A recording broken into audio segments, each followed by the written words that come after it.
Euh, oui, donc je confirme, le titre, c'est pour minables de tout camp, malheureusement concret, et pour les véritables citoyens et citoyennes attachés aux principes fondamentaux. Donc pour les minables de tout camp, vous pourrez en juger vous-même, malheureusement concret, et les véritables citoyens, là, de notre côté, attachés aux principes fondamentaux, c'est-à-dire aux droits et libertés fondamentaux de l'individu, à la notion de dignité intrinsèque de l'individu humain, et à la liberté de conscience et à la liberté. Voilà. Je vous laisse juge. Je vais très peu intervenir, mais j'espère que juste avec mes petites indications, vous arriverez à comprendre cette vidéo. Bon, je sais que certains et certaines, ce genre de vidéo que j'ai faite, ils les ont bien compris, mais j'espère que vous aussi, vous comprendrez ce que cette vidéo veut dire, euh, euh, même si vous faites partie des minables. Ah oui, je pourrais rajouter que certaines vidéos que j'ai faites auparavant avec celle-là qui disait à peu près la même chose ont été faites, et je peux le prouver, bien avant certains événements. Voilà.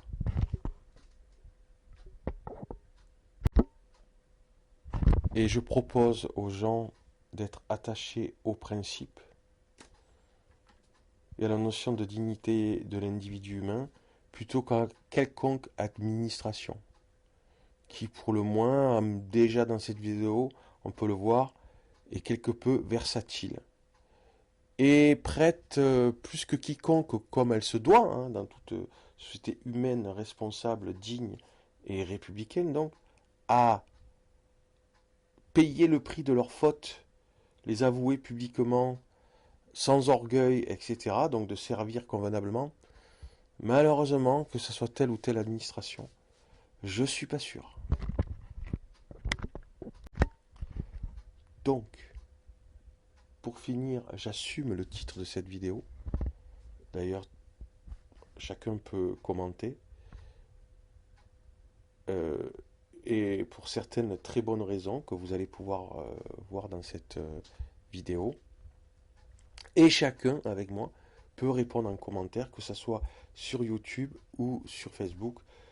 La vidéo sera sur YouTube et sur Facebook et partagée plus largement, évidemment.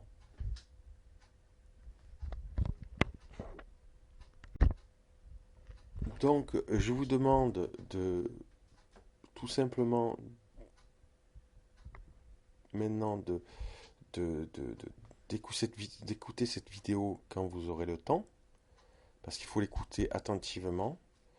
Et quasiment, peut-être que je vais donner des indications, mais je vous demande de faire les rapprochements de ce qui est dit, avec tous les éléments qui sont dedans, vous-même. Mais je vais vous y aider un petit peu, quand même, je pense. Voilà. Donc, posez-vous, parce que là, il va falloir que votre attention soit euh,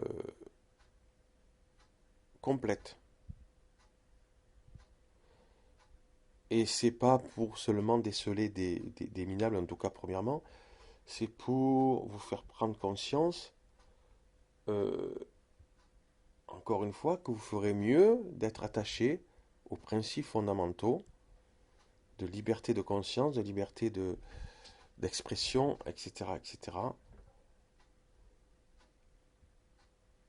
Je pense que cette vidéo le montre encore une fois, si c'était nécessaire, clairement que vous ferez mieux d'être attaché à cela avant tout qu'à tout autre intérêt, je dirais même carrément. En tout cas, selon moi. Ah oui, dernière chose. Je n'ai jamais été approché. Alors peut-être qu'ils sont sur Internet comme les RG, je ne veux pas savoir. Ils viennent voir les uns les autres comme tout le monde peut voir sur mes sites Internet, mes réseaux sociaux. Mais je n'ai jamais été approché. Emmerdé, oui, par beaucoup de personnes différentes. Mais par eux, je ne sais pas directement ou indirectement. Je n'ai jamais été approché par le KGB, par la CIA ou quelconque organisme qui voudrait m'engager pour faire des choses de manière non transparente, enfin, de manière non publique par derrière. Hein.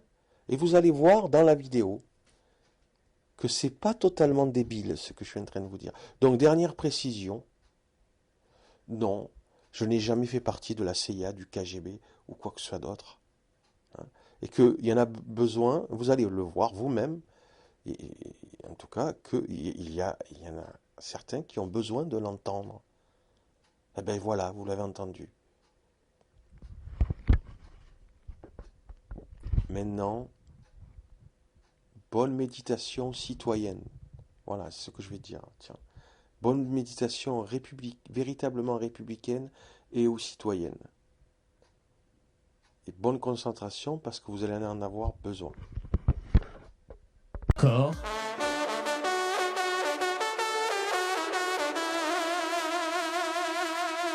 Corps. Corps.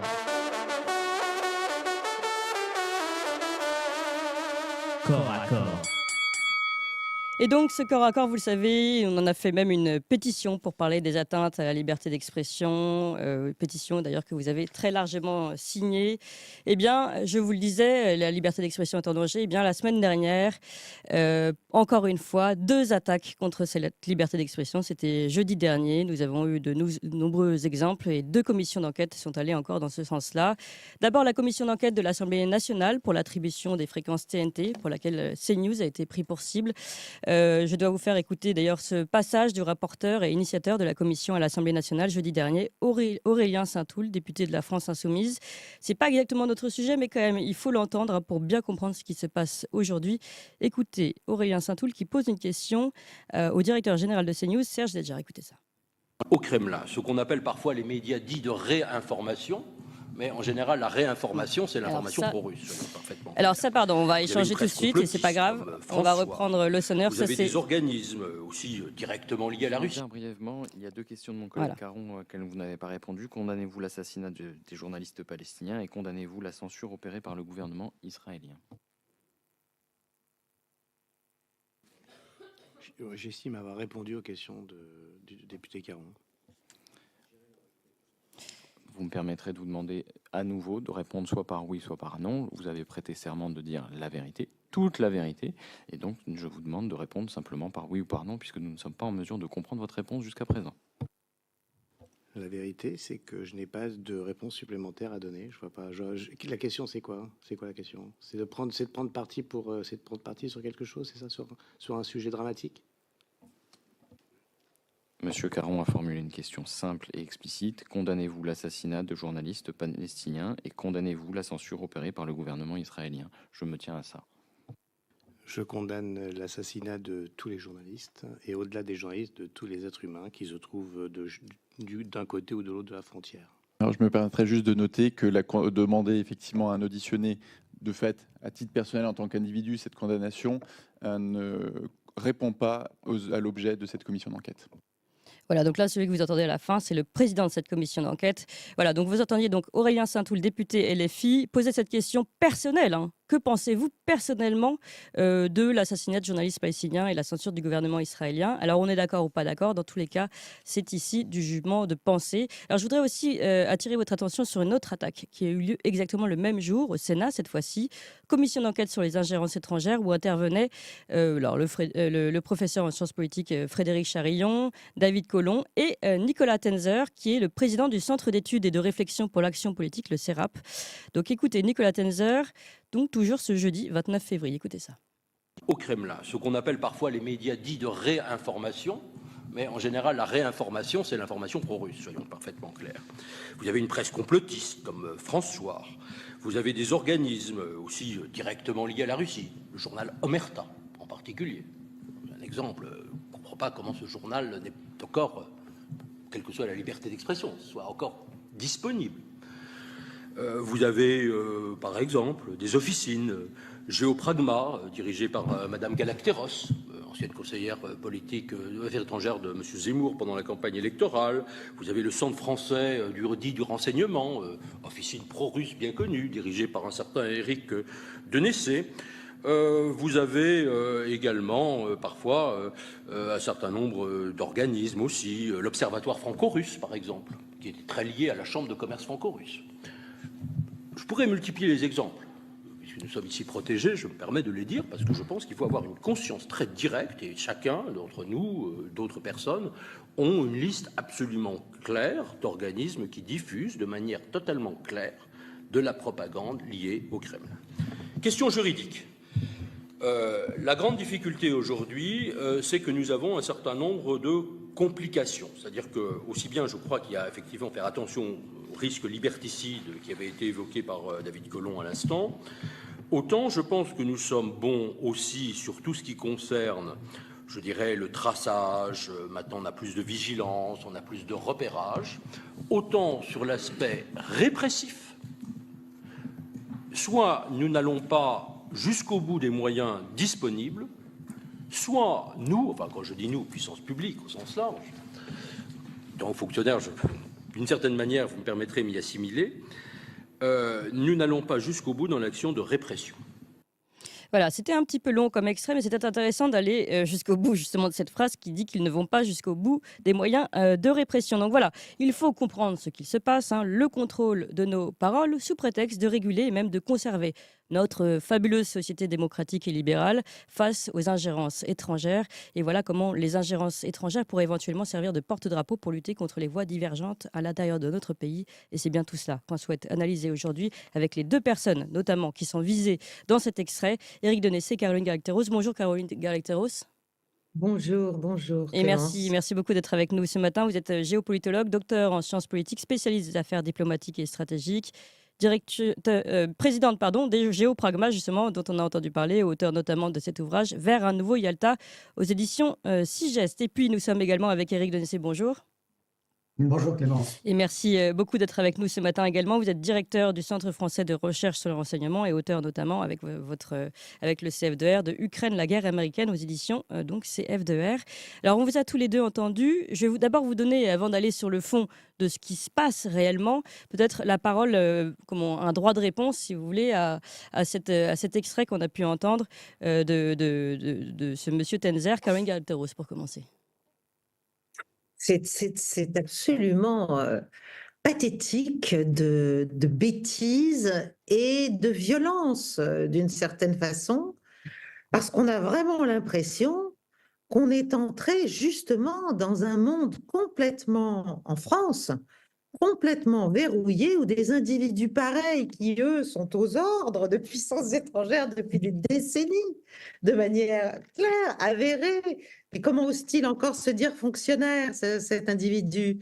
Donc, ils sont là, ils s'arrogent le droit de désigner des gens, d'expliquer que ça va de soi, c'est de la propagande russe, c'est ci, c'est ça.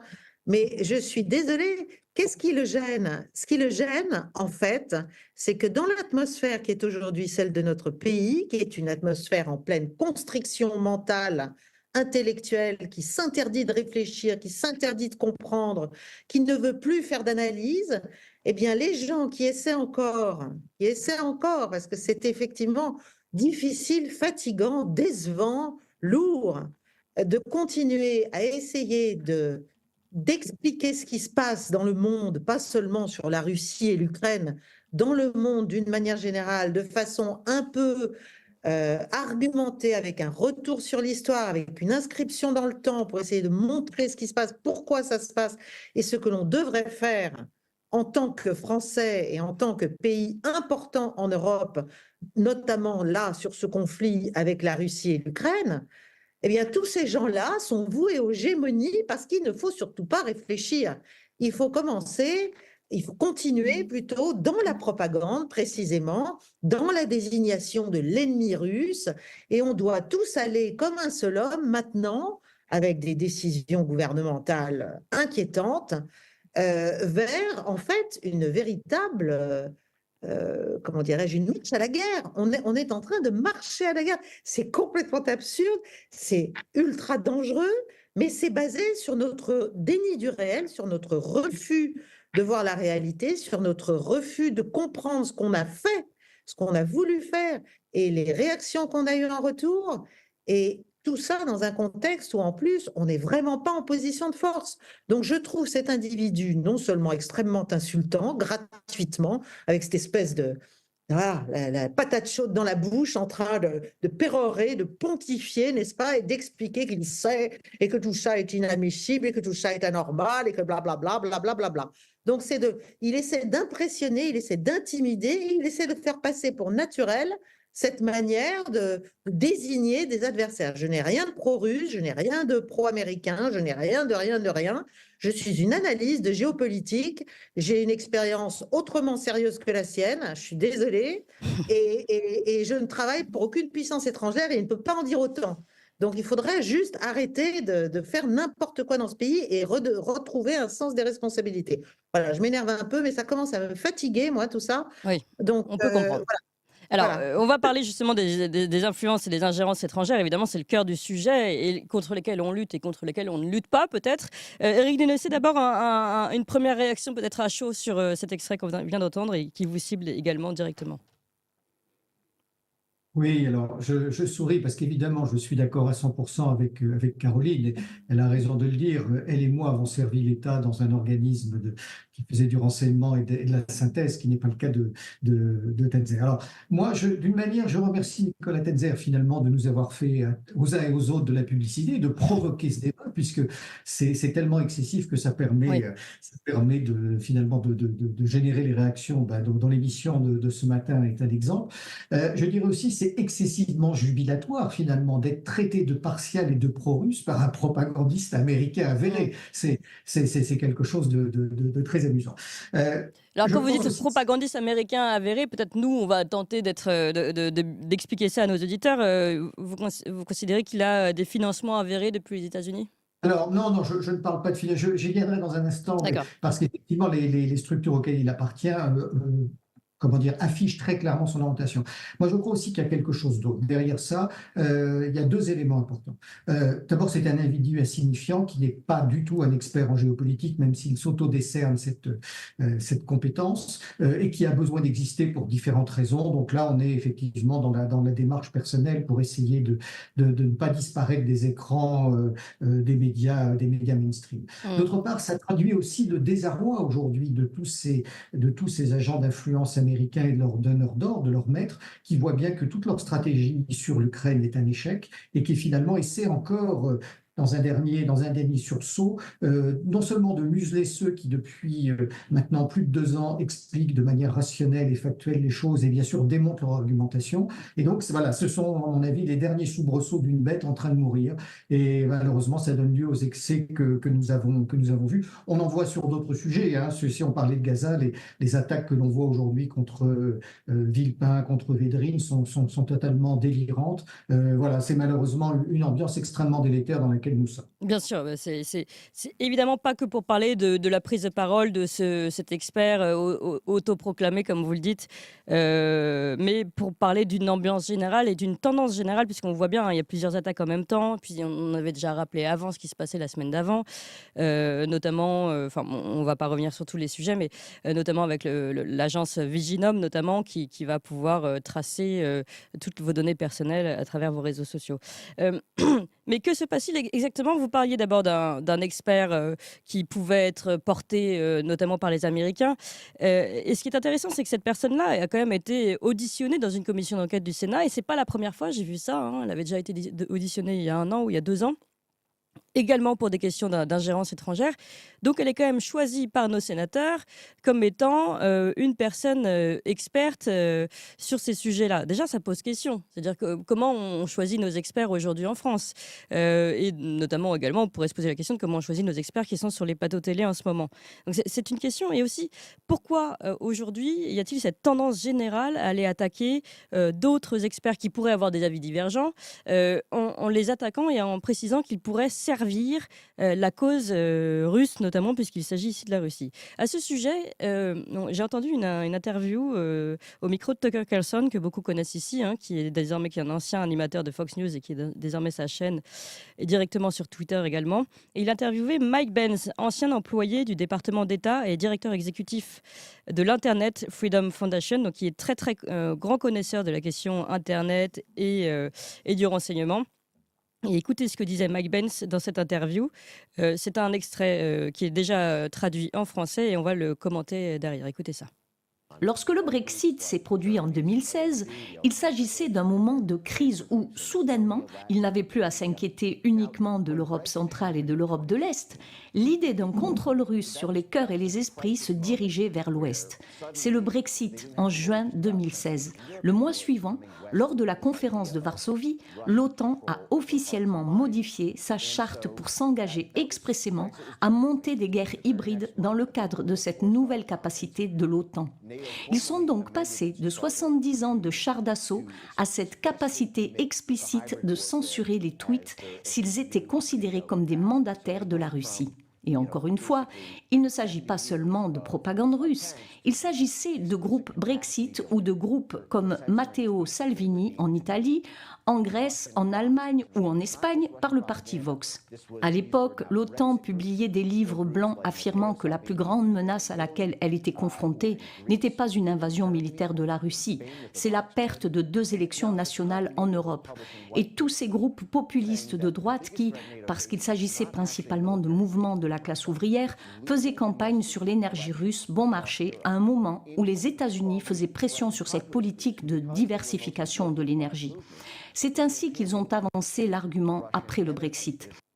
Voilà, donc c'est un petit peu long également, mais important d'écouter tout ça. On comprend donc que depuis le Brexit, juin 2016, l'idée de l'OTAN d'un contrôle russe se dirige vers l'Ouest. Il y a eu une conférence officielle, la conférence de Varsovie, où l'OTAN a officiellement modifié sa charte pour s'engager expressément à monter des guerres hybrides. On n'est plus dans la guerre purement militaire, mais également dans la guerre de renseignement, la guerre de communication, et qui est devenue une nouvelle disposition de l'OTAN pour censurer notamment des tweets qui pourraient faire, au nom de la lutte contre la propagande russe, en fait, lutter contre les personnes qui pourraient déranger les plans de l'OTAN. Voilà ce qui est raconté par Mike Benz, en tout cas.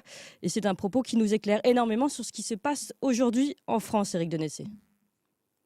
Oui, mais vous savez, c'est plus ancien. On est là dans ce qu'on appelle l'action politique clandestine ou l'action psychologique par certains autres aspects. Moi, je me souviens très bien, au milieu de ces années 2010, ayant des échanges assez étroits avec nos amis des services italiens avec lesquels nous collaborions, qui eux-mêmes expliquaient à l'époque qu'ils avaient vu très clairement la propagande américaine se mettre en marche contre, comment s'appelle-t-il, j'ai un trou de mémoire à l'instant, vous parlez de... Salvini? Non, pas Salvini, c'est terrible. Pardonnez-moi, c'est l'âge qui avance.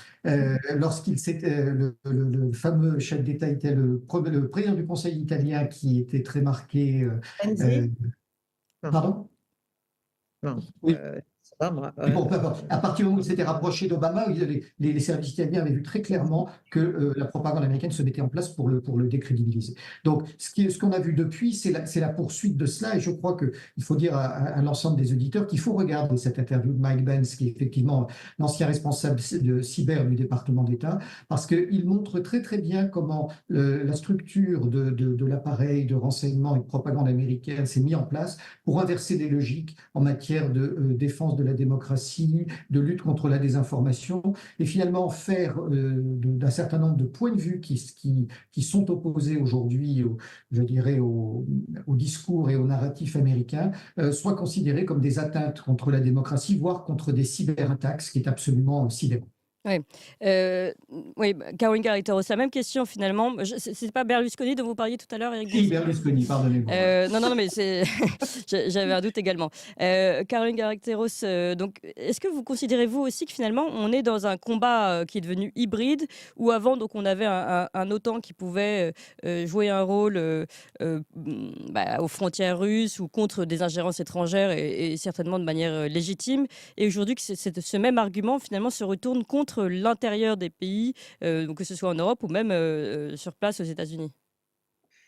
Mais je crois que c'est plus grave que ça. C'est-à-dire, l'OTAN est une organisation politique, bien autant que militaire.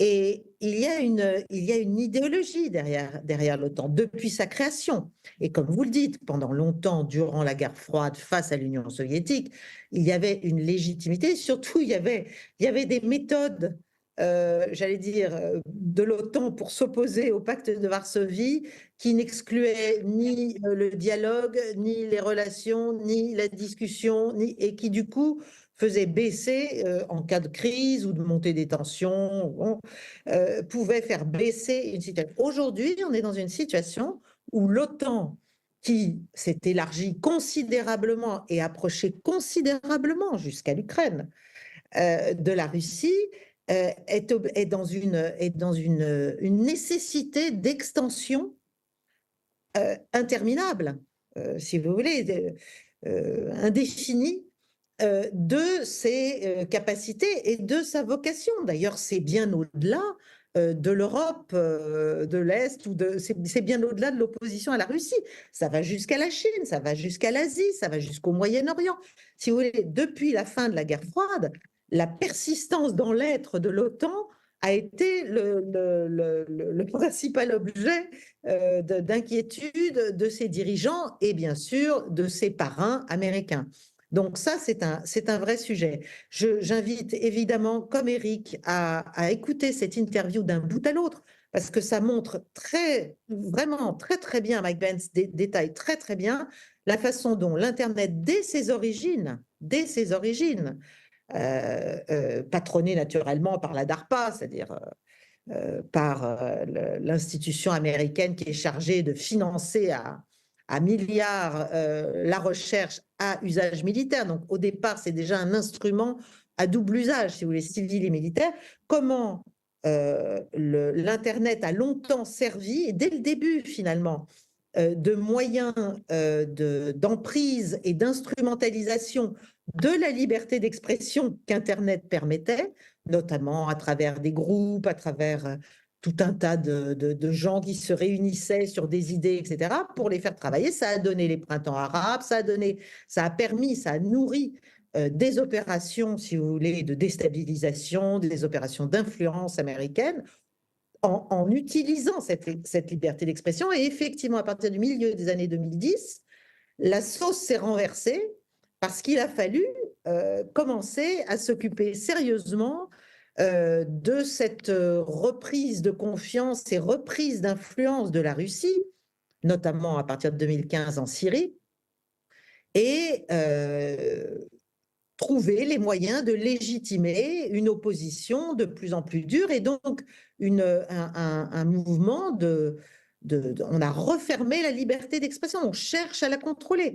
Et aujourd'hui, ça, si vous voulez, on n'est pas en guerre contre la Russie, mais c'est tout comme. Et ça se passe en Europe, en France, mais ça se passe ailleurs. Et donc, on doit empêcher, puisque maintenant, il y a eu l'explosion des réseaux sociaux, donc c'est très difficile. Il y a plus seulement les grands médias, il y a plus la parole officielle n'est plus toute seule, si vous voulez. Il y a d'autres paroles qui peuvent s'exprimer. Il y a bien sûr, il ne faut pas le nier, des ingérences étrangères, y compris russes.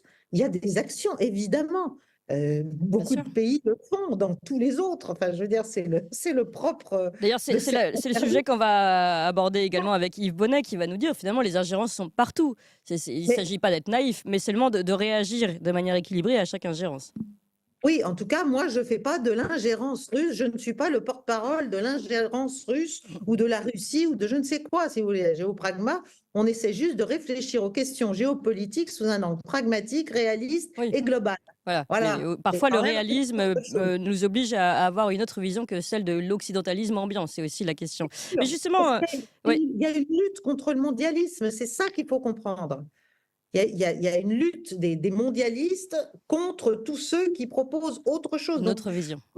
Tout ce dont on traite aujourd'hui, c'est un problème très large. C'est un problème de restructuration du champ des relations internationales, du modèle, de l'évolution, si vous voulez, du monde au plan géopolitique. Oui. Et il y a une lutte qui est une lutte de plus en plus à mort, en fait. Oui, mais justement, je pense que c'est extrêmement inquiétant ce qui se passe. Et c'est encore une fois pas pour la prise de parole de Nicolas Tenzer que nous intervenons aujourd'hui, mais bien parce que derrière cette accusation d'être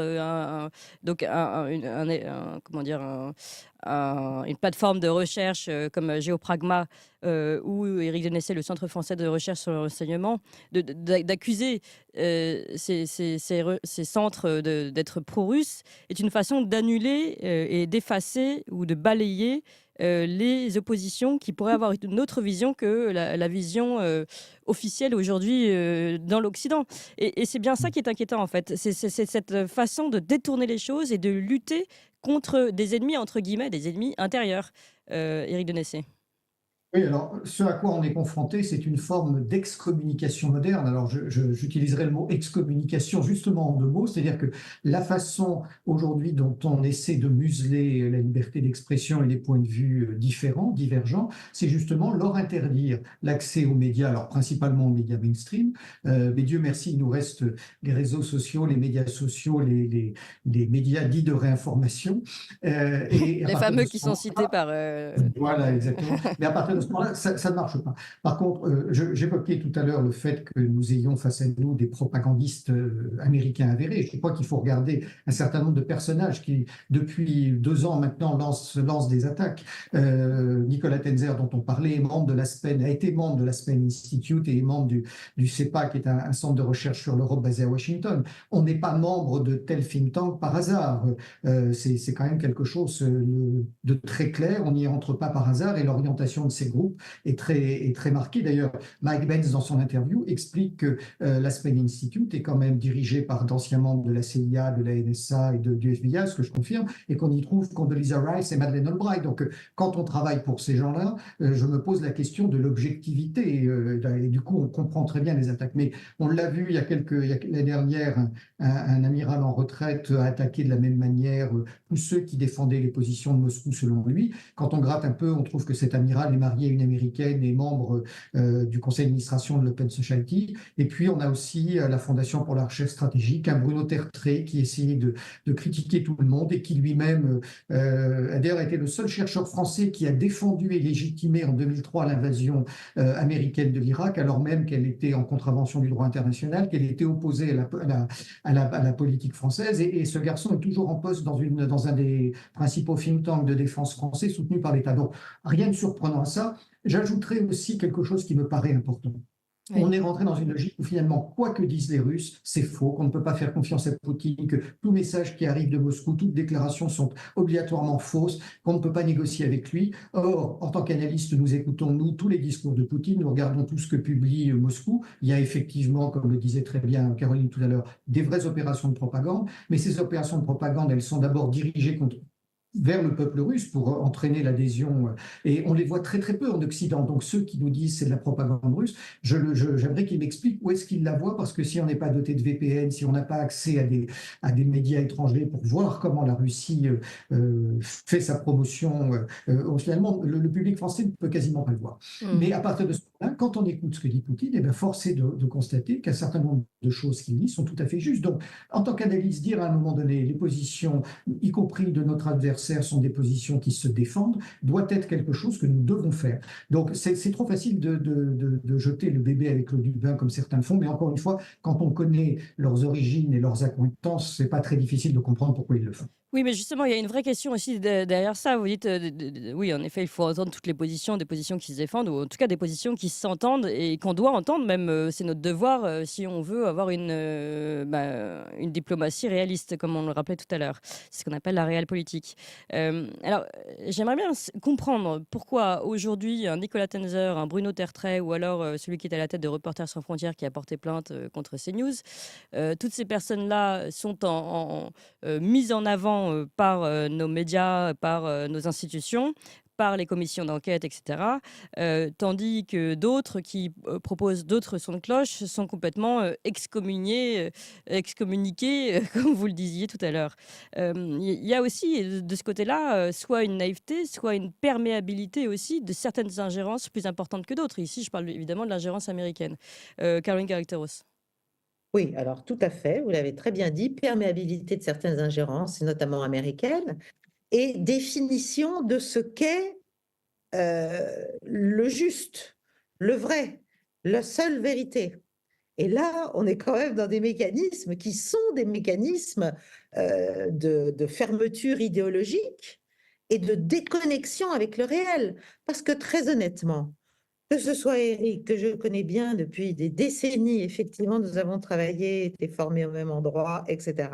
Que ce soit moi, que ce soit d'autres sérieux, nous devrions au contraire être écoutés, être consultés. Nous devrions pouvoir aider notre État et nos institutions à faire leur travail dans ce conflit véritablement et à comprendre de quoi il retourne. Or, on est dans un... Ils sont, si vous voulez, dans un... C'est ça qui est extrêmement dangereux de mon point de vue, et c'est pour ça que j'essaie de continuer à dire des choses. Nous sommes dans un enfermement mental, symbolique, intellectuel, avec une vérité sur ce conflit, la définition d'un ennemi, et comme le réel ne correspond pas du tout à ce qu'on en dit et à ce qu'on voudrait en faire, eh bien, nous sommes de plus en plus dans notre propre isolement, si vous voulez, on se convainc nous-mêmes d'une réalité qui n'existe pas. Donc nous sommes déconnectés de la réalité de ce conflit. C'est très très grave. Oui. Et effectivement, on n'écoute pas Poutine parce que tout ce qu'il dit a priori est faux. Et écoutez, l'un des principes cardinaux de la compréhension et de la guerre, d'ailleurs, c'est de connaître son ennemi, à supposer que ce soit un ennemi. Et même si on l'a construit comme tel, il faut quand même au moins s'intéresser à ce qui se passe. Quand on voit la manière dont sont analysées les opérations militaires russes, l'évolution sur le théâtre et ce qu'on en ressort, quand on voit la façon dont même au niveau des services, la vérité ne remonte pas, la vérité n'est plus acceptable et donc elle n'est plus acceptée. Et donc, on continue à nourrir une utopie qui est celle de il faut que la Russie tombe, il faut que l'Ukraine l'emporte. Mais tout ça, militairement, il y a déjà beaucoup de facteurs et d'états de fait qui rendent en fait notre raisonnement et nos prises de position géopolitiques politiques sur ce conflit complètement absconses. Ce qu'on est en train de faire pour soi-disant aider l'Ukraine, alors qu'on ne l'aide pas, on sacrifie juste, on va pousser au sacrifice encore un peu plus de sa population.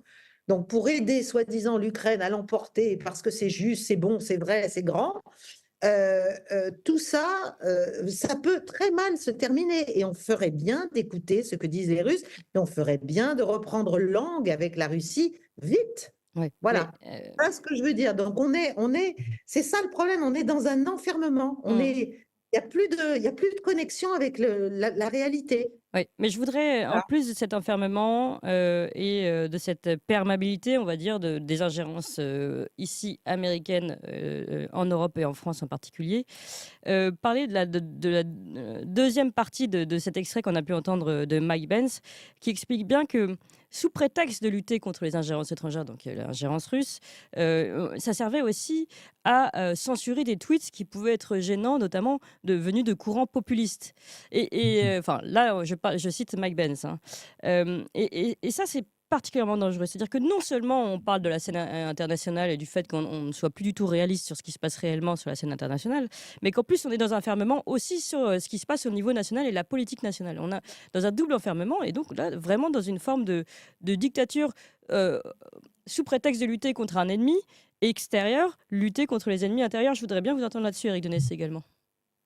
Oui, alors Pour bien comprendre ça, il faut encore une fois, je le fais très rapidement, remonter à l'histoire. Oui. Pendant toute la guerre froide, Américains et Soviétiques se sont livrés à une guerre de la propagande, de la désinformation, de la contre-information extrêmement poussée. Force est de reconnaître que pendant la guerre froide, l'Union soviétique, le communisme l'a plutôt emporté, puisque, comme le disent d'ailleurs les officiers du KGB avec lesquels nous avons échangé à la fin de la guerre froide, ils le reconnaissaient, ils avaient des conditions favorables, puisqu'à cette époque, l'idéologie communiste était très en pointe. Mais les Américains ont beaucoup étudié cela. Donc, dès la fin de la guerre froide, ils ont, outre leurs propres méthodes, récupéré des méthodes qu'avait utilisées l'Union soviétique pour s'assurer définitivement une supériorité dans la guerre de l'information. Donc, ils l'ont fait à des fins politiques. On l'a vu avec les révolutions oranges, avec les révolutions arabes. Ils l'ont fait à des fins économiques et la France a d'ailleurs été une des premières victimes. Donc, ils disposent aujourd'hui d'un arsenal extrêmement efficace pour lutter contre tous leurs adversaires. Et ce qui explique très bien Mike Ben, c'est que non seulement ils le font en matière de politique étrangère, mais ils le font également en matière de politique nationale aux États-Unis même. Et d'ailleurs, les révélations de Mike Ben semblent, je dis bien semblent, confirmer les manipulations sur les élections de 2020 et le fait que Trump peut-être proteste-t-il avec raison sur la véritable issue du scrutin. Tout ça est à vérifier. Mais les Américains, effectivement, aujourd'hui, qui maîtrisent à la fois les techniques et les outils, sont capables de faire des ingérences dans toutes les élections du monde, de supprimer des tweets, d'en faire monter en puissance d'autres et finalement, comme sur la situation en Ukraine, sont capables de créer un espèce de monde virtuel qui n'a plus rien à voir avec ce monde réel, mais qui malheureusement, aujourd'hui, va influer et va provoquer des résultats d'élections qui ne sont pas les véritables. Alors, ce qui est très intéressant, c'est qu'il semble bien que les Américains commencent eux-mêmes à réagir contre cette dérive des outils de communication, alors que nous-mêmes en Europe, nous en sommes totalement victimes et que nous sommes en train de valider des lois qui justement sont en train d'être contestées aux États-Unis. Voilà, c'est assez terrible de voir cette situation-là, mais en tout cas, peut-être qu'un tournant est en train de se produire avec ces différentes révélations et puis de l'évolution du conflit ukrainien que tout le monde observe. Caroline Garitaros, vous souhaitez, je vous donne le mot de la fin concernant justement cette lutte contre l'ennemi intérieur en plus de l'ennemi extérieur, à travers notamment, on l'a vu, ces techniques de censure qui sont devenues des outils pour l'OTAN. C'est-à-dire qu'il y a ennemi intérieur, il y a véritable ennemi intérieur. Donc, effectivement, il faut s'intéresser. Et ce que doivent faire nos agences, c'est pas moi qui vais dire le contraire, ce que doivent faire nos agences gouvernementales, c'est effectivement se préoccuper des ingérences étrangères sur notre territoire. Mais il faut arrêter de tout mélanger et d'en profiter effectivement pour lutter contre, en fait, une pensée critique, alternative, qui se veut constructive et qui n'est pas perçue comme telle, et c'est bien dommage, et qui cherche donc à museler en fait non seulement la liberté d'expression en elle-même, mais la capacité de notre pays finalement à bien prendre la mesure des menaces auxquelles il fait face. Parce que nous sommes dans une situation compliquée, on l'a peut-être provoquée, on l'a nourrie, on a fait tout un tas de choses pour qu'il se passe ce qui est en train de se passer en Europe, mais maintenant on y est. Donc il serait quand même temps de prendre un certain nombre de décisions, et les décisions ne peuvent se prendre que sur la base d'un vrai diagnostic. Sinon, on ne prend que de mauvaises décisions et on continue à s'enferrer dans une situation grave. Donc voilà, j'espère qu'on va arriver quand même à pouvoir exprimer ce qu'on a à dire à partir quand même d'une expérience, d'une manière d'approcher la réalité internationale dans notre domaine. Je parle dans notre domaine, mais c'est valable pour d'autres, bien sûr. Et d'ailleurs, d'autres, il n'y a pas qui avons été ciblés. Tout à fait. Mais c'est très, très important. C'est quand même ça la démocratie. Enfin, il faut quand même... c'est ça la fameuse démocratie libérale qu'on défend. Oui, on est soi-disant une démocratie, on se permet de donner des leçons à la terre entière. Il faudrait déjà commencer par pouvoir s'exprimer normalement dans notre propre pays. sans risquer d'être taxés, d'être des agents de je ne sais quelle puissance étrangère. Il faut arrêter. Il y en a effectivement des agents et ceux-là, ils sont auditionnés en commission. Donc ça commence à bien faire. Si vous voulez l'inversion accusatoire, ça suffit là. Merci beaucoup Caroline Galacteros, merci beaucoup Éric Denessé. Je rappelle, présidente de Géopragma pour Caroline Galacteros et Éric Denessé, directeur du CFDR et le Centre français de recherche sur l'enseignement. Je crois que vous avez utilisé le mot, Caroline Galacteros, vous avez dit du réalisme en fait, c'est ça. Soyons tout simplement réalistes et tentons d'ouvrir les yeux sur ce qui se passe vraiment. C'est ce que nous tentons de faire en tout cas ici à Tocsin. Merci à vous deux et merci à vous tous chers auditeurs. Encore grosse audience ce matin. N'hésitez pas, vous mettez des pouces, des likes pour pousser cette émission et faire encore plus parler de nous justement et entendre ces sons de cloche différents. C'est important. C'est ce que nous tentons de faire tous les jours. Donc cette vidéo se retrouve sur YouTube encore aujourd'hui. Nous sommes le 25 janvier 2026. Je l'ai retrouvé. Le titre: Les raisons secrètes de l'accélération des attaques contre la liberté d'expression en France. Vous faites pause, vous tapez ça dans YouTube et jusqu'à aujourd'hui on l'a retrouvé. Donc vous avez entendu tout ce que ça dit cette dame, n'est-ce pas? Que c'est une honte, que je vais prendre mon temps parce que je ne vais pas raisonner à votre place. Je vous montre les faits, je vous l'ai dit au début. Je raisonnerai très peu par rapport à ce que dans tout cas on pourrait faire. Je fais confiance à votre cerveau et à votre conscience. J'espère que vous en avez encore une. Donc vous avez entendu cette dame, liberté d'expression, que tous les avis en démocratie devraient pouvoir être dits, etc. Donc nous étions le 4 mars 2024. Maintenant, je vais vous montrer ce que cette même personne disait 3 à 4 ans avant, dans ce livre de Front Populaire, L'État profond. Et je vous laisserai juge. Donc réécoutez cette vidéo, prenez tous les moments et réécoutez plusieurs fois où elle dit la liberté d'expression, etc. C'est une honte, etc. Je ne dis pas que si elle est attaquée, je suis de son côté. Hein. Il n'y a pas de souci par rapport à sa liberté d'expression à cette dame. Mais on peut constater que les hauts fonctionnaires se font la guerre dans cette vidéo. Eh bien, je dirais aux citoyens, aux citoyennes, au lieu de s'en prendre aux petites personnes, peut-être comme moi, qui ont une petite association, qui ont écrit un bouquin, un compte d'auteur, qui a la Bibliothèque nationale de France, au lieu d'être psychopathe, personne, femme ou homme, en France, je dis femme parce que aussi les femmes dans certaines idéologies peuvent être autant pires que les hommes, malheureusement. Sous Pol Pot, Mao et sous Staline, on l'a vu. 70% des femmes étaient psychiatres. On sait ce qu'ils faisaient les psychiatres sous Staline. Donc excusez-moi mesdames. Et puis je suis obligé de faire avec les faits. Et puis 50% étaient juges. Et on peut savoir ce que les juges faisaient sous le RSS, les goulags, etc. Bon, là il n'y a pas de genre pour ce que je dis malheureusement. Hein. Et je le regrette. J'espère que ça ne prend pas ça pour la misogynie. Mais donc, l'histoire a montré que dans les administrations, qui sont un petit peu belliqueuses ou idéologisées, il n'y a pas de genre pour faire le mal. Voilà. Peut-être que les hommes plus que les femmes, si vous voulez, mais pas beaucoup plus. Bon.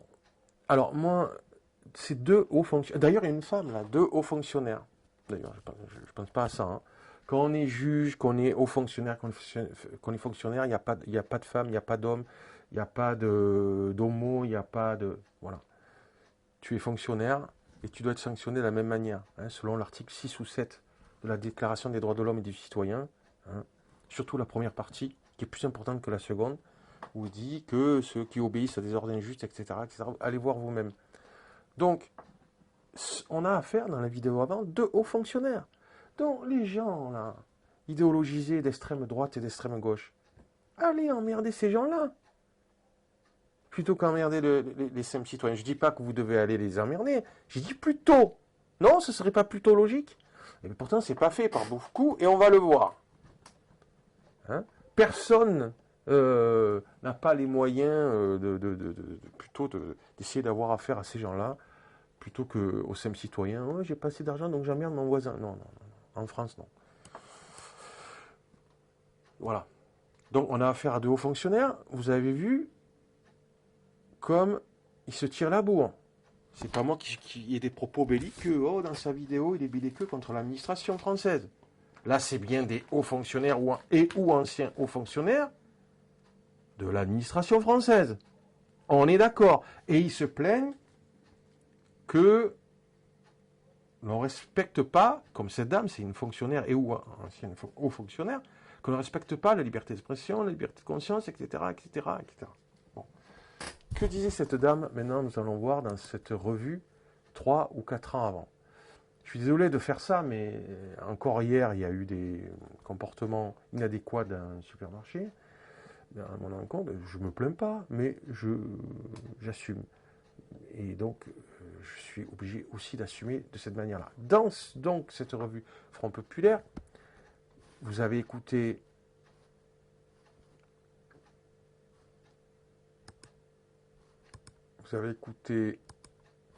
cette vidéo, hein, que vous trouverez sur YouTube.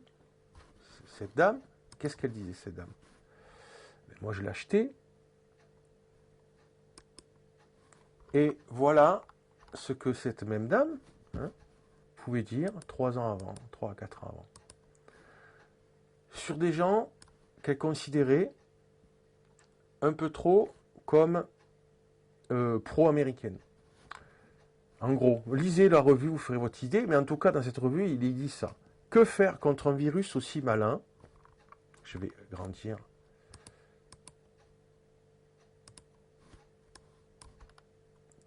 Que faire contre un virus aussi malin et métastatique? Elle parle de ceux, peut-être de son collègue haut fonctionnaire, qui pour elle est trop... C'est pas mon sujet. Hein. Je suis ni pour l'un ni pour l'autre. Hein. Moi, je défends les droits et libertés fondamentaux de tout le monde. Je l'ai dit tout à l'heure, même si elle était injustement attaquée. Mais d'abord, il faut qu'elle s'explique. Ce qu'elle a écrit plus convenablement par rapport pour les citoyens dans cette revue. Hein. Voilà. État profond. Voilà. Bon. Que faire contre un virus aussi malin et métastatique? Il faut une thérapie de choc. Il faut cartographier, identifier, désigner et détruire méthodiquement, neutraliser la capacité de nuisance d'hommes et de femmes dont l'intime conviction et ou l'intérêt de carrière ou économique leur commande de ne surtout pas réfléchir à l'intérêt de la France et des Français. Moi, on a un petit peu prétendu ça alors que j'ai jamais été contre les intérêts des Français. Pratiquer un name and shame cathartique et sortir manu militari tous ces individus d'un système qu'ils ont obstrué au point que la France est à la dérive, etc., et à proie du mépris du travers du monde, etc. Mais comme je disais aux simple citoyens et citoyens que j'ai affaire, mais prenez-vous-en d'abord à l'administration et à ces hauts fonctionnaires. Moi, je défends les droits et libertés fondamentaux. Contre certains gens de droite et contre certains gens de gauche, effectivement, malheureusement. Et alors?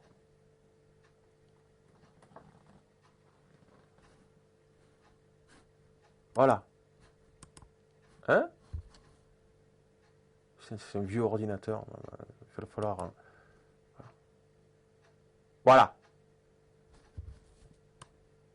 On ne met pas une plaque comme ça en voulant défendre que les droits et libertés fondamentaux des citoyens de gauche ou des citoyens de droite. Bon. Et on verra plus tard que, malgré tout, on peut... Hein,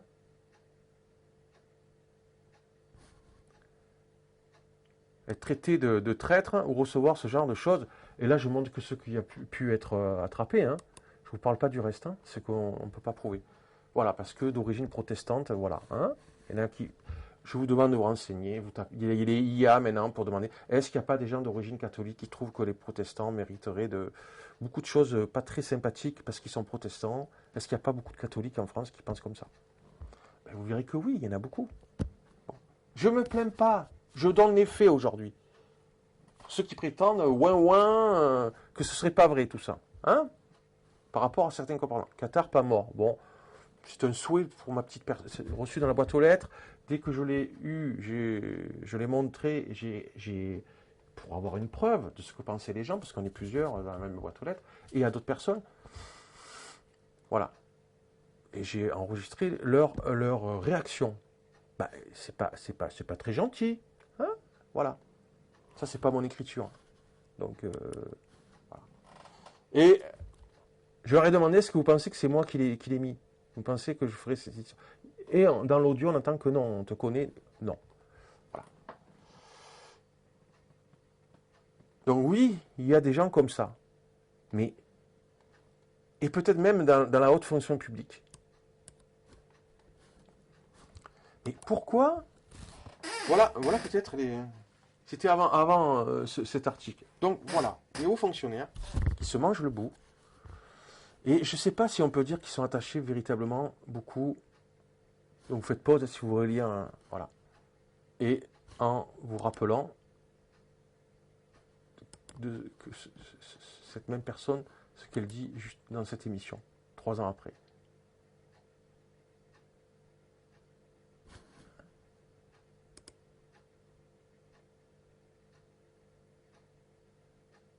Voilà, vous pouvez faire pause si vous voulez réfléchir quand vous voulez. Voilà.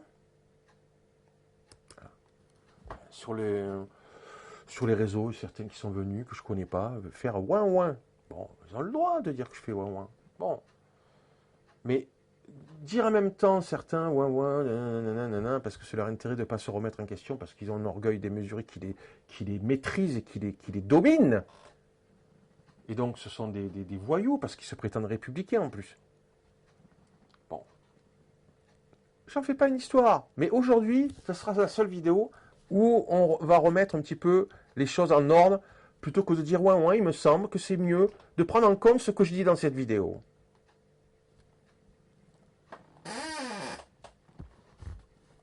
Après, l'histoire jugera que par rapport à cette vidéo, ce que je montre, si c'est crédible, correct, digne, républicain même, et ou chrétien, certains ouin-ouin pour soi, mais avoir des propos et des comportements très virulents de l'autre pour les autres. D'où l'importance de défendre, comme je le fais et comme je peux, les droits et libertés fondamentaux de l'individu. Pour tout le monde. Liberté de conscience, etc. Bien, je pense que en plus, il y a de forts potentiellement par rapport à ces personnes-là, et qui en plus se victimisent, et par rapport à ce qu'elle dit pourtant juste avant dans cette revue. Pourtant, oui, il y a des gens en France qui en plus en rajoutent, et j'espère qu'ils ne font pas partie de l'administration, qui...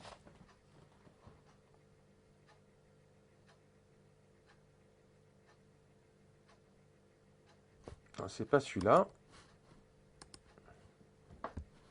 Voilà. Là, je fais à l'arrache, mais les faits sont là.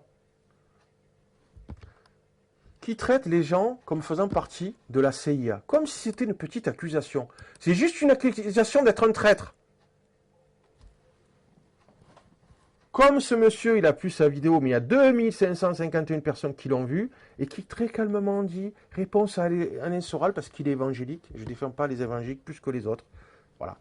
Les évangéliques sont-ils des agents de la CIA? Il s'appelle David Vincent. Il n'y a plus sa vidéo, mais dans une autre vidéo, il en reparle. Entre autres sujets. Que oui, là, il parle d'Alain Soral. Des gens sont injustement traités faisant partie des agents de la CIA, et là, très tranquillement, il a un ton doux, etc. Il dit non, je ne fais pas partie de la... Je suis évangélique, mais je ne fais pas partie des agents de la CIA. Et il est obligé de se justifier. Voilà ce que certaines Françaises et Français font à d'autres Français et d'autres Françaises. C'est factuel. Et bien entendu que je l'ai entendu sous d'autres lieux et d'autres situations, cette chose-là. Hein, et ça fait longtemps que j'en parle, depuis des dizaines d'années. Et après, on vient pleurer. Je ne parle pas de cette dame en particulier. Donc, ça, c'est fait. Pour ma part, vous avez vu, je fais, moi, ce que je peux. Ça fait maintenant plusieurs années que j'ai cette association de fait, mais la loi dit une association de fait, déclarée ou pas, à la préfecture, si elle est visible depuis pas mal de temps, etc., elle est considérée comme une association, comme celles qui sont déclarées en préfecture. Le dossier est prêt, pourquoi pas le déclarer en préfecture, il n'y a pas de souci.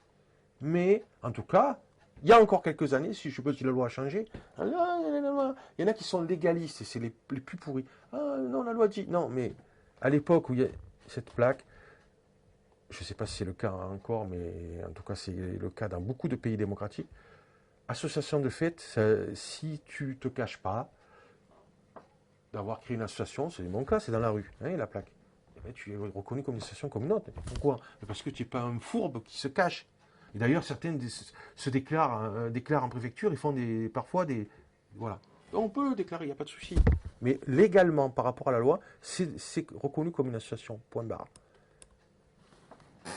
En tout cas, il y a peu encore. Alors moi, voilà de mon côté. Hein, je fais également un livre qui... Parce que encore hier, j'ai eu affaire à des gens un petit peu belliqueux, hein, et ratés encore, des minables. Hein. Un supermarché, voilà. Qui, comme la loi le demande, quand on écrit un livre, c'est pas parce que tu veux faire le beau, c'est la loi qui l'oblige. Tu dois l'envoyer à la BNF, Bibliothèque nationale de France, avec toutes les caractéristiques, etc. Voilà, vous avez mon livre. Voilà. Et si vous avez quelque chose à dire, au lieu de parler ou de vous comporter mal, personne n'a pas le moyen. Tu mets le moyen de côté pendant un mois, tu vas à la BNF et tu lis mon bouquin. Et tu regardes si je suis contre la France et contre les droits et libertés fondamentaux. Ok ? Et je l'ai donné à plusieurs, ce livre, évidemment. Parce que c'est 10 €, et comme je dis dans le livre, ceux qui sont attachés aux droits et libertés fondamentaux, je le donnerai gratuitement. Voilà. Donc fais-en autant, avant de remuer ta langue. Ou tes mimiques là de petits pervers et de petites perverses. Voilà. Ça c'est pour les minables.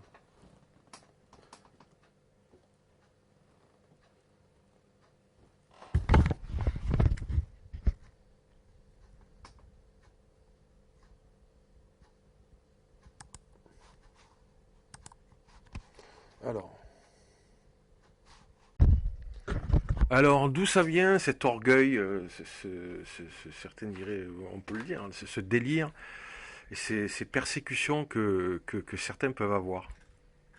Je me plains pas, j'assume. J'ai la preuve, il y a la plaque à l'extérieur de mon association, il y a mon livre, etc. Mais quand on fait autant que j'ai fait, je demande, c'est normal que les citoyennes et citoyens... Oui, je vais rajouter, voilà. J'ai demandé à plusieurs personnes que publiquement, devant caméra, et ou publiquement, on s'explique de manière citoyenne, de manière civilisée. Vous pourrez dire tout le mal que vous voulez sur moi, il n'y aura pas de problème. Mais moi, je viendrai avec mes éléments. Et vous devrez aussi répondre des éléments que j'ai. Ils ont tous refusé. Même, j'ai fait appel, pour certains et certaines, à des huissiers. Ils ont refusé. Ils ont médit, ils ont stigmatisé, mais... publiquement, qu'on s'explique cordialement, tranquillement, c'est sûr que ça leur aurait fait mal avec les éléments, selon moi, avec les éléments que j'ai. Ils ont tout refusé. Donc, fermez la parenthèse. Maintenant, d'où ça vient, tout ça? Eh bien, je vous remets la vidéo qu'il y a à l'accueil de l'orgueil. La France et les États-Unis ont chacun le sentiment d'être exceptionnels. Et ils croient tellement fort en leurs valeurs qu'ils sont persuadés que le reste du monde attend qu'on lui enseigne les valeurs américaines ou les valeurs françaises.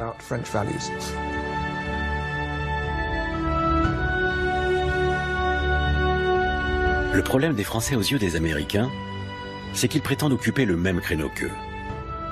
Depuis la Révolution française et la Révolution américaine, quasiment simultanés et inspirés des mêmes idéaux, les deux pays veulent incarner les valeurs universelles des droits de l'homme et de la liberté. Il en sort une ambition pour le monde qui se met en concurrence avec l'autre, avec forcément des clichés réciproquement négatifs. Les Français accusant les Américains de se croire les maîtres du monde et de penser que ce qu'ils font est valable pour le monde entier, et les Américains pensant exactement la même chose. Et ces clichés potentiellement négatifs, on l'a bien compris, on l'a vu dans la vidéo ailleurs, ne se font pas entre citoyens d'un pays et un autre. Des administrations, entre administrations, premièrement. C'est ça où est la gravité. C'est pas moi qui le dis, vous l'avez entendu dans la vidéo. Hein? Et vous pouvez peut-être, si vous faites ce que vous voulez, le voir aussi là-dedans. Hein? Dans le Front populaire. C'est ce qui est dit. Dénature, détruisent, secte. Hein? Contre l'État et la démocratie. Schizophrénie. Putain, schizophrénie, là. Hein, c'est pas très gentil tout ça. Hein? Accusé d'être stupide, fou, traître. On voit bien que c'est mafia institutionnelle. C'est pas moi qui le dis. Je dis pas que je suis d'accord ou pas. Je dis juste que c'est pas moi qui le dis. Fonctionnaire par rapport à d'autres fonctionnaires. Bon. Alors, vous croyez que c'est pas important de défendre les droits et libertés fondamentaux, qu'il y ait des associations qui défendent ça? Vous êtes sûr?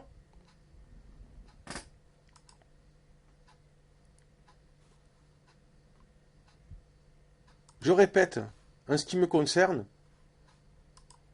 allez lire le livre au lieu de m'emmerder comme des barbares, certaines et certains. Et vous verrez si je suis contre les droits et les libertés fondamentaux. Quand même. Même après ça, franchement, alors ce pays est malade. Hein.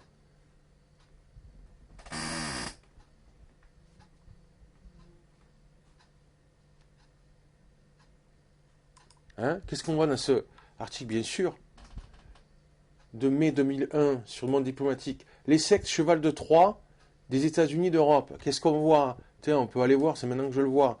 Qu'est-ce qu'il dit à un moment donné? Secte, la secte. Elle n'a pas été très, très gentille aussi. Hein? Il me semble, je ne suis pas sûr, mais allez lui demander que par rapport aux droits et libertés fondamentaux, je ne suis pas sûr que ce soit ce qu'elle fasse passer en premier. Moi, oui. Est-ce que je suis coupable de ça? Alors, docteur en sciences politiques, elle a été issue d'études de défense nationale. L'autre aussi fait partie de l'administration. Elle a des gros titres de défense nationale. Mais l'autre, il y en a d'autres aussi qui font partie de la défense nationale et qui sont contre ce qu'elle dit. Je dis pas qui c'est qui a raison ou pas, là. Hein. Ni elle, ni lui. Moi, je suis là pour défendre les droits et libertés fondamentaux et de lui, et de elle, et des uns et des autres. Je vois pas pourquoi, je parle pas de moi, là, que des gens comme moi qui font ça puissent être emmerdés de cette manière. Je me plains pas, je demande rien. C'est surtout pour cette vidéo que j'ai tout ça. Voilà. Pour faire avancer les choses et que chacun se remette devant ses responsabilités, parce qu'avec moi, ça va être obligatoire. Voilà. Alors, secte. Secte, c'est pas un mot.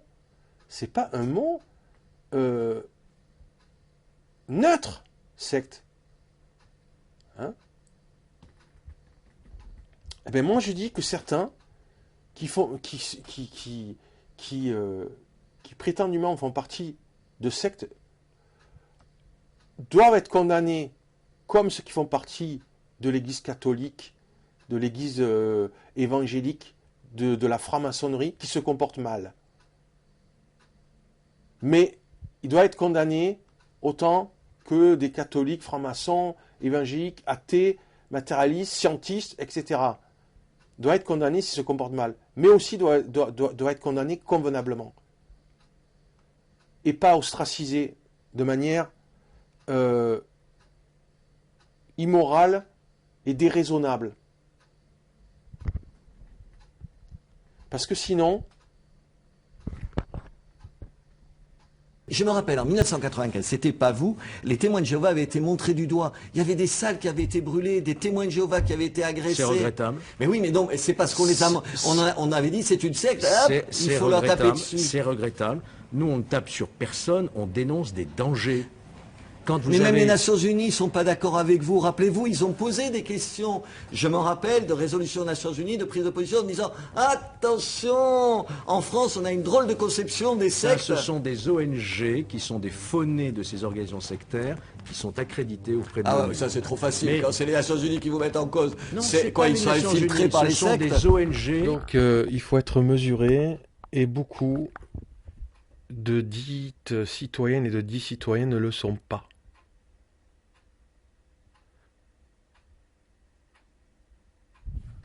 Je me rappelle, en 1995, c'était pas vous, les témoins de Jéhovah avaient été montrés du doigt. Il y avait des salles qui avaient été brûlées, des témoins de Jéhovah qui avaient été agressés. C'est regrettable. Mais oui, mais non, c'est parce qu'on les a... On avait dit c'est une secte, hop, il faut leur taper dessus. Moi, je me souviens quand j'habitais à Nîmes, je crois que c'est Roger de Lille, chaque samedi matin, alors que je devais faire traverser une longue cour, descendre des escaliers, et j'habitais dans 8 mètres carrés, 9 mètres carrés. Je sais pas pourquoi. J'allais dire francs-maçons, non,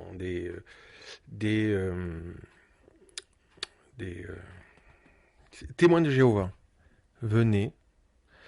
Les 3 premières fois, ils étaient très polis, très gentils, je leur ai parlé. Certainement pas, je ne les ai pas remballés.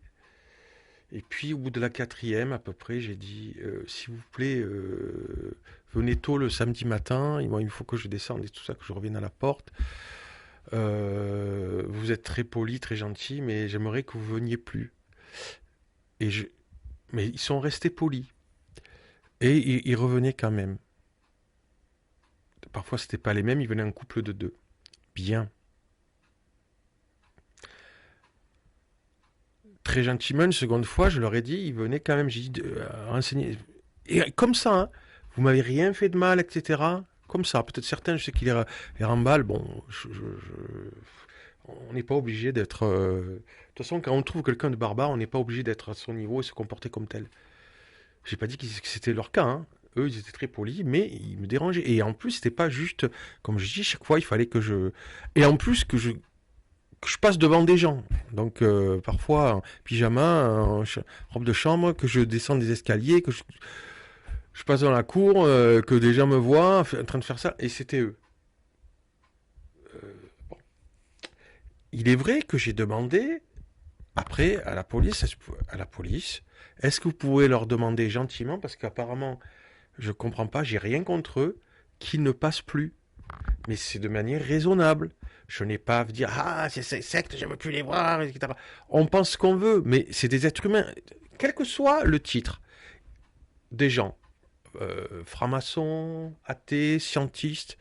Je rappelle qu'il y a un autre organisme, la CCMM, apparemment, ou en tout cas d'autres, si ce n'est pas eux, l'ancienne présidente de la DFI, Jeannie Tavernier, a dit que à la fin, quand c'était la présidente de la DFI, Association Anti-Secte, elle a dit j'arrête tout parce qu'il y a des gens qui voient des sectes partout, etc. Et il y en a même qui veulent annihiler l'idée de Dieu. Il faut être fou pour vouloir annihiler l'idée de Dieu. Il y a des grands philosophes, des grands scientifiques qui croient en Dieu et qui ont cru en Dieu, comme Kant, Hegel, etc. Il faut vraiment en tenir une couche. Donc ces groupes-là voulaient annihiler l'idée de Dieu et lutter contre les sectes pour ça. Bon. Et je rappelle qu'il y a 10 000 à 20 000 morts par suicide en France par an. Il n'y a pas que le temple solaire, où il y a eu 80 personnes, 90 personnes, paix à leur âme, je le regrette. Je répète, il y a 10 000 à 20 000 morts par an par suicide, et ce chiffre ne baisse pas. En tout cas, pas dans... souvent il augmente, et quand il baisse, c'est pas de manière énorme. Depuis 95, et même depuis le temple solaire, ça fait plus de 30 ans. 80 personnes, une année, au temple solaire, 10 000 personnes par an. Et je regrette ce qui s'est passé avec le temple solaire. Je suis pour lutter contre toutes les manipulations, mais qui se trouvent partout, même dans l'administration française, s'il y en a, dans l'église catholique, dans les églises évangéliques, dans la franc-maçonnerie, chez les scientistes et chez peut-être certains lutteurs contre les sectes qui ont une ambition de vouloir annihiler l'idée de Dieu dans la société, supprimer l'idée de Dieu dans la société, je trouve ça un petit peu aussi mégalomaniaque comme peuvent l'être certains croyants. Dans ma chaîne, j'ai 2 vidéos, un documentaire qui parle des communistes, par exemple, une religion athée. Je vois pas pourquoi, d'ailleurs, il y en a beaucoup qui sont lancés dans la lutte contre les sectes. C'est quand même fou que des communistes... Ben, vous revoyez le documentaire, et si vous voulez, je ferai une autre vidéo. Si le documentaire pour droit d'auteur est parti, j'en ferai une vidéo. Et ça sera pire. Il y a des choses à montrer qui sont pires, qui ne sont pas montrées dedans. Bon. C'est quand même manquer de tact de permettre que des communistes, des députés communistes ou d'anciens communistes luttent contre les sectes. C'est quand même fort de café, ça. Et pourtant, c'est ce qui a été fait en France. Vous avez que taper dans Google secte ou je sais pas quoi, vous verrez le journal L'Humanité, combien de fois il a promu la lutte contre les sectes. Et on sortait de la guerre froide et des goulags. Avec des gens en France qui veulent supprimer l'idée de Dieu. Non mais c'est sérieux ça? Donc je reprends une petite histoire, les témoins de Jéhovah. Et je l'ai fait de manière civilisée. J'ai pas dit à la police, tapez-leur dessus. Je leur ai dit juste, parce que c'est juste pas que je leur en veux. Ils sont bien comportés, mais qu'ils viennent pas me réveiller le matin. Parce que ça fait... Et c'était très étonnant. Ça fait pas une fois, pas 2 fois, pas 3 fois seulement qui passaient. Mais quand même, ça ne vaut pas ça. Je me rappelle, en 1995, c'était pas vous, les témoins de Jéhovah avaient été montrés du doigt. Il y avait des salles qui avaient été brûlées, des témoins de Jéhovah qui avaient été agressés. C'est regrettable. Mais oui, mais non, c'est parce qu'on les a... On avait dit c'est une secte, hop, il faut leur taper dessus. Bon, je pourrais vous faire voir d'autres vidéos où des ministres ou après cette liste de sectes 95-87 de lutte contre les sectes, pas de dérive sectaire, de liste parlementaire de lutte contre les sectes, pas des dérives sectaires. Hein. Plusieurs années, ce même monsieur qu'on a vu, un monsieur qui s'occupait de lutter contre les sectes. Moi, je suis pour lutter contre toutes les manipulations. Mais comme disait un philosophe que je pourrais montrer la vidéo s'il faut, surtout aux abonnés, qui dit on lutte par la philosophie classique et en luttant contre les idéologies. Hein, et certainement pas en voulant annihiler l'idée de Dieu. On peut parler de l'idée de Dieu sans que ça soit du prosélytisme. Bon. Donc, pour finir, les gilets jaunes, et vous n'avez que lire mon livre, j'en parle un petit peu à un moment donné. François Boulot, là, que vous avez à l'écran, il a écrit un livre. Reprendre le pouvoir. 80% des Français soutenaient les gilets jaunes. Combien de ces Français ont lu le livre que moi j'ai lu? Et ce type, on peut pas dire qu'il est anti-français. François Boulot. 80% soutenaient les gilets jaunes. Combien des gilets jaunes de ceux qui le soutenaient ont lu son livre? Après qu'il ait œuvré pour eux pendant des mois et des mois, et qu'il a essayé de participer à donner une solution très valable, des solutions très valables, je trouve, dans son livre. Combien vous en avez, plutôt que de lutter contre des sectes, et peut-être être 80% en même temps de soutenir les gilets jaunes, peut-être c'est souvent les mêmes, combien vous avez lu ce livre? Où il donne des conseils, et même des débuts de solutions. Des conseils personnels, individuels, pour chacun, et des débuts de solutions. Combien vous avez lu? Est-ce que les 80% qui étaient pour soutenir les Gilets jaunes ont lu son livre? Reprendre le pouvoir? Hein? Ah, c'est plus facile de lutter contre les sectes, hein, apparemment. Hein. Parce qu'il ne me semble pas que j'ai entendu dans les médias qu'il y avait, si on prend 80%... Des citoyens en France qui soutenaient les Gilets jaunes, que 40-50 millions de gens avaient acheté son livre. Je ne le connais pas, je ne promeux pas son livre, je ne le connais pas du tout, on n'a jamais été en contact. Je suis juste en train de faire prendre vos responsabilités, en tout cas aux minables dont j'ai eu affaire. Factuellement, malheureusement, je m'en réjouis pas, Et je suis pas en train de jouer le héros. Il y a un moment donné, quand ça dure depuis tant d'années, je fais cette vidéo qui restera sur YouTube, sur Facebook, et que chacun se remette en question, même moi, pour progresser moralement, intellectuellement, républicainement parlant, et pour les croyants chrétiens, chrétiennement parlant, voilà. Et pour les autres, à bientôt sur Démocrates, Chrétiens, Fédéralistes, Constitutionnels. Et mon livre, voilà, hein, moi je me cache pas, hein, mon livre, je le mettrai sur les réseaux à la vente, peut-être bientôt. En tout cas, vous pouvez me contacter pour l'avoir. Pour l'instant, je l'ai distribué gratuitement, même si c'est marqué 10 €. Mais dans le livre lui-même, j'ai dit que je distribuerai aux gens qui sont censés défendre les droits et libertés fondamentaux, ou simples citoyens qui sont attachés à défendre les droits et libertés fondamentaux de l'individu et de la liberté de conscience. Voilà. J'arrête ici parce que même moi, j'en ai assez. Ah si, pardon. Dernière chose. Je vais vous montrer quelque chose. Que quand, dans la vidéo tout à l'heure, on dit la France et les États-Unis se croient exceptionnels, etc. C'est un Anglais qui parle et puis un spécialiste. Donc c'est pas moi qui le dis, c'est factuel. Que l'administration française et américaine veulent, par orgueil, prétendre être les représentants des droits de l'homme dans le monde. Et parfois, ça, comme ils se tapent dessus, ben, ça a des répercussions même sur leurs concitoyens. Moi, je propose depuis des années, plutôt que de faire ça, qu'ils travaillent à une constitution commune. Puisqu'ils prétendent être, et comme beaucoup le reconnaissent, les deux pays de la démocratie moderne, qui travaillent à une constitution commune, plutôt que de nous offrir ce spectacle. Hein? Voilà. Et j'ai même fait un texte sur l'idéal républicain, l'idéal démocrate, qui est un petit peu différent et qui pourrait... Voilà. Dernière chose, dernier élément. Ce monsieur-là, que j'ai montré, là c'est pour les personnes qui feront partie de l'association, c'est pas... je l'ai mis pendant des mois et des mois, c'était sur la chaîne, en public. Maintenant c'est en mode non répertorié, que je donnerai que ceux qui sont membres, qui s'engagent vraiment.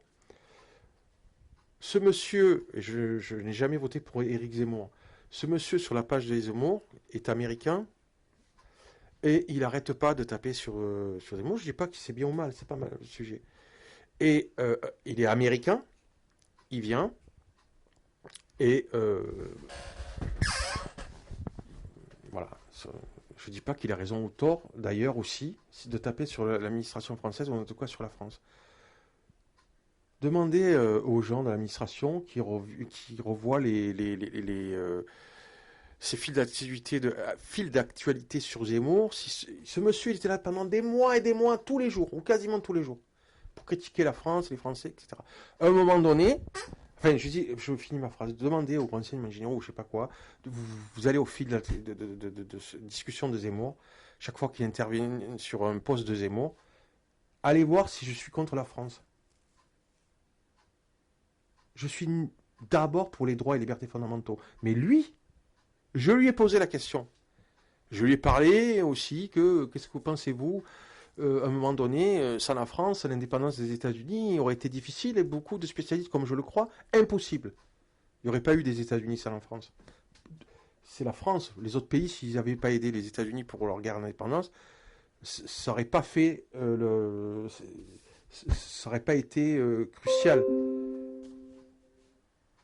Mais la France, oui, ça a été crucial. Sans la France, les États-Unis, l'indépendance des États-Unis n'aurait pas existé, donc les États-Unis non plus. Donc, puisqu'ils critiquaient la France, voilà, vous vérifiez, vous demandez à vos amis fonctionnaires qui regardent le fil d'actualité, ou allez voir mon livre, là, BNF, et voilà, aussi.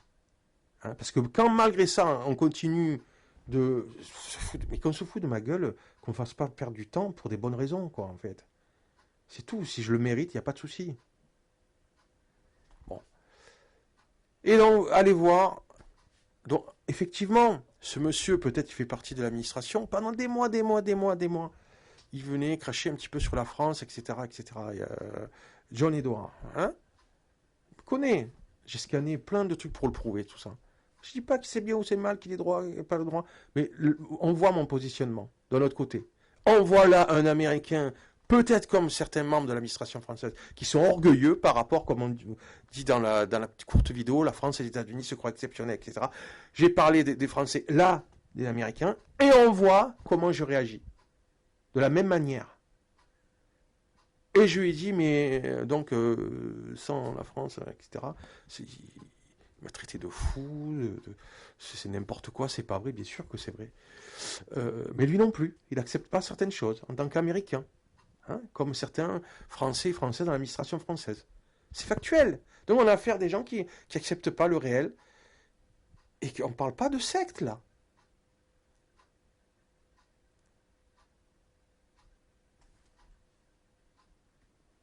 Et je vous montre même pas les vidéos où des membres de l'administration, devant le monsieur là, dit voilà, sur 20 000 cas de familles dysfonctionnelles, c'est quelqu'un qui lutte contre les sectes. Hein. Je vous la montrerai la vidéo si vous voulez. Et c'est des fonctionnaires et des ministres qui répondent à une commission, je crois, au Parlement, à ce monsieur, à ce parlementaire. Et les membres de l'administration disent combien sur 20 000 cas de familles dysfonctionnelles, il y en a 6 qui peut-être font partie de sectes sur 20 000.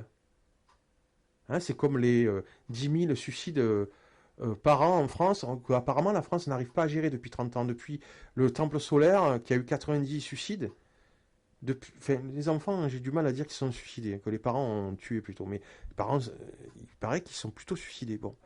Il y en a 10 000 à 20 000 par an. Et il paraît qu'il y a même des enfants qui se suicident.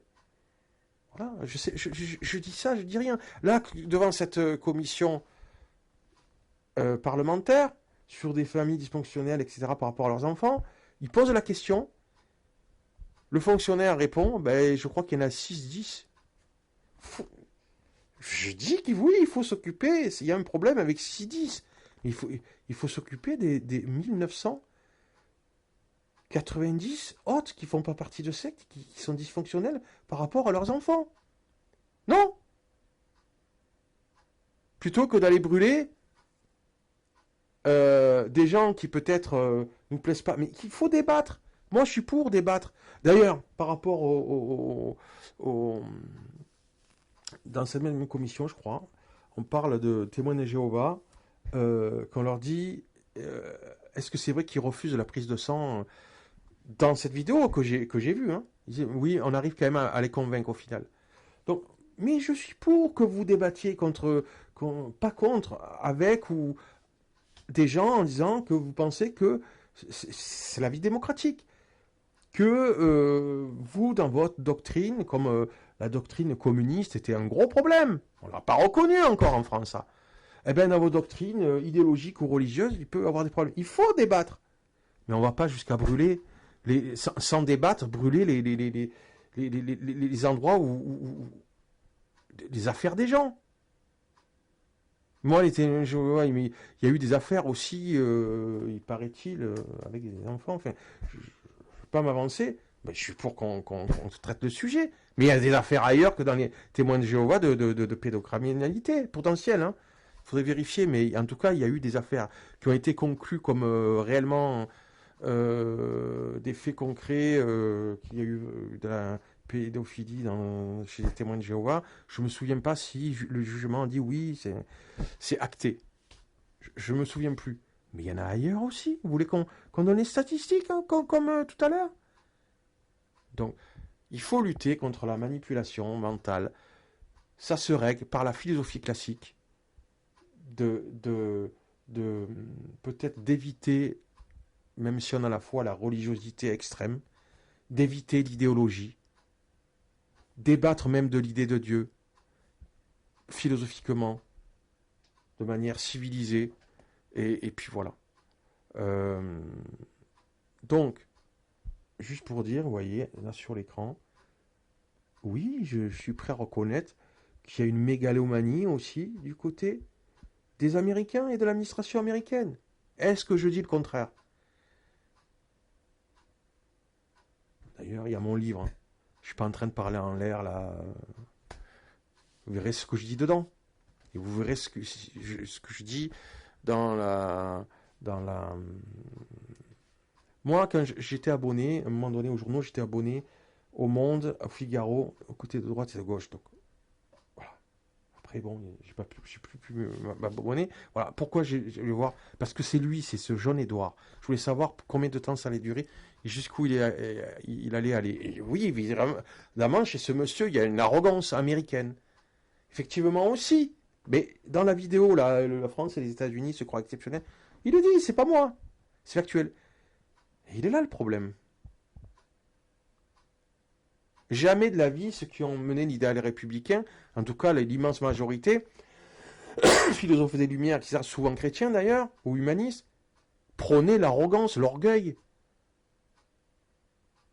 Ils prônaient par exemple, par contre, l'instruction.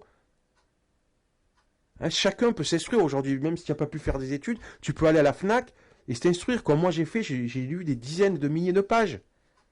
Des dizaines de milliers de pages.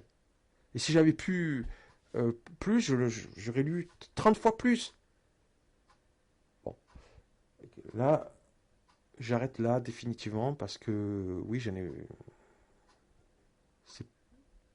même moi, j'en ai marre de faire cette vidéo-là actuellement parce que ça ne me réjouit pas de la faire. Voilà. Et pour l'heure, vous avez mon bouquin, vous avez les vidéos de la chaîne pour voir un petit peu, si vous voulez savoir ce que j'ai dans le ciboulot, quelles sont mes convictions. Je pense que il y en a beaucoup d'autres aussi qui sont peut-être plus complexes que j'ai pas enlevé, mais que je mets en non répertorié, que je destinerai aux gens qui sont vraiment investis dans la défense des droits et libertés fondamentaux de l'individu, de la notion de dignité intrinsèque de chaque individu humain et de la liberté de conscience. Voilà, qui sont un peu plus poussés. Voilà, il y en a peut-être 10 à 20 fois plus. Voilà. Et avec ça, vous pouvez savoir à peu près, plutôt que de jouer au héros en me faisant en tentant, parce que en fait c'est un honneur pour moi, hein, mais ça me fait perdre mon temps en tentant de m'emmerder.